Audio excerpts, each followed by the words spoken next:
What really impacts food prices is the extent to which we are importing food. And so in particular in this last year with the change in the value of the Canadian dollar, I think we saw a real spike in the cost of foods that we had to import. Climate change needs to be recognized as one of the dominant factors. Every year, in fact, we're never sure what's going to happen with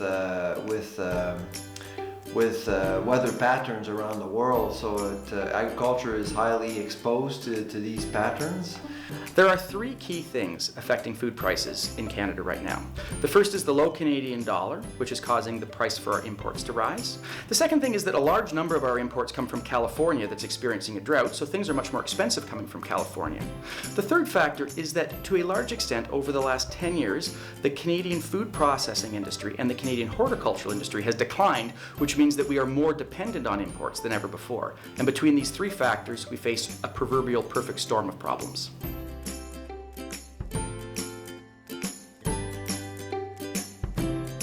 Looking at the big picture, the average food basket in Canada is relatively affordable compared to other OECD countries.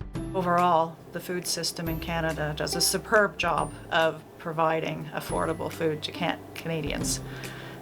The reason that food isn't affordable to Canadians really has not much to do with the food industry. It has far more to do with macroeconomic policy and labor policy.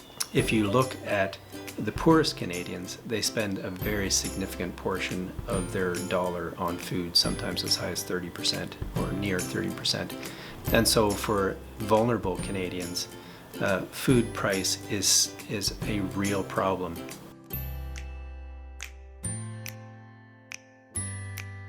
If you actually buy more of a product, obviously the price could actually go up because there's more demand for that product. If you don't buy a product, well, prices could actually go down. Society drives agriculture and not the other way around, and so it's incumbent on us to be aware of where consumers are going and the kinds of food they want and are looking for.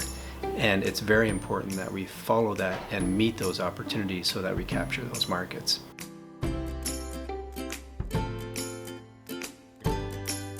What consumers can do is develop some food capital, and I think that means three things. One, learning how to cook. Secondly, learning about food prices and particularly value for money. And third, understanding what options are available in terms of local food consumption. I think the best way for consumers to protect themselves about this is at the kitchen level. To develop the skills, the recipes, the appreciation for foods that aren't as expensive yet still are nutritious. Squashes, root crops, legumes. This is the International Year of the Pulse, and developing the recipes and the cooking skills to prepare delicious, nutritious meals using these kind of ingredients will really help take the bite out of our pocketbooks.